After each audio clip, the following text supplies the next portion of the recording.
Foreign Minister Braje joins me now here at the UN. Thanks so much for taking the time. Good evening. So we've now had drones over Poland and jets over Estonia. Is there any doubt in your mind that these were deliberate acts by Russia? Certainly they were intentional. So there is no doubt about that, and that relates both to the drones and to the jets, especially the jets. And again, military analysts are giving various options, what type of Russian testing that is. But clearly, in our view, we had the Shahed drone falling on our territory. Last autumn, it came via Belarus into our territory. We have had Romanian airspace violated, so it's not a coincidence this is happening. It's because Russia is waging war in Ukraine. So whether it's the jamming of the drones or this type of testing, Russia is signaling something to the NATO, something to the international community. And that is not only reckless, that is also highly responsible, because it can result in an escalation. It is an escalation by Russia, but it can result in further escalation. So then, in accordance with escalation spiral, various things can happen. So that's why the Security Council today heard the Estonians, heard the whole United Nations Security Council. It was a very clear message to Russia: stop it, stop it.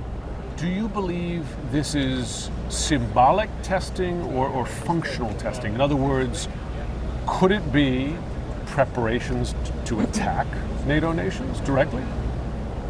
No, we don't see that there is direct military threat from Russia to NATO, because that would require totally different type of forces. Russia is weak currently. Don't forget that Russia is fighting full-scale war. It hasn't been able to take more than 20% of Ukrainian territory since 2014.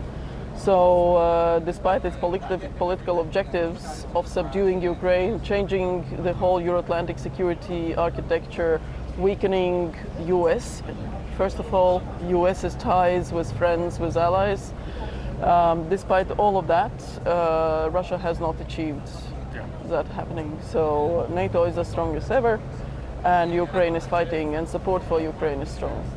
What should NATO's response be to these incursions then? What is the penalty to Russia? I think the Polish Deputy Prime Minister today already said that any mistakes like this will end badly for Russia. But again, as NATO, we are very clear that we are always cool-headed. We are always analytical in that we are not the ones threatening Russia or anybody else. We are the Organization for Peace, for self-defense, and that is a task of NATO.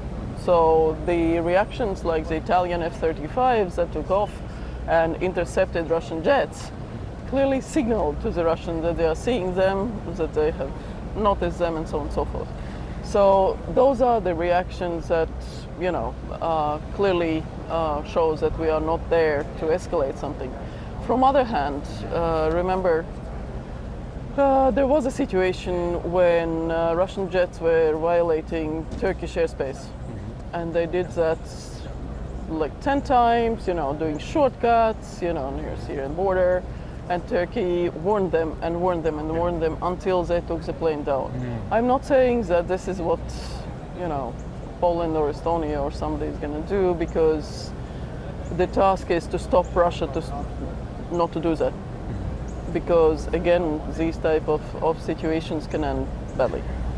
But are you saying that if the behavior were to continue, that's a possibility? That NATO forces would directly engage Russian forces? Again, I don't want to speculate, but a reckless behaviors that creates danger, behaviors that is directed towards escalating the situation, cannot remain without response. So on NATO side, we have now put up a new mission called Eastern Sentry, which will be additional air defenses, additional planes, additional various capabilities on the whole of eastern border, north and southeastern border of NATO. Because again, NATO is a self-defense organization. You don't want risking some type of situation that can create further trouble. We are many weeks and months since the first time President Trump said that the U.S. is a couple of weeks away. He sometimes changes the time frame from imposing new sanctions on Russia, but they still haven't come.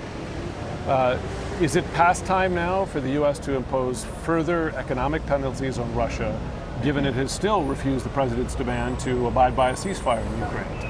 Well, U.S. has extended existing sanctions actually on Russia and has added a whole package on Iranian, but also Indian and a few other companies and sectors. So that's what we are doing in the EU. We are adding the shadow fleet ships, we are adding the people, the companies that avoid implementation of sanctions or that help Russia to get profits from those operations.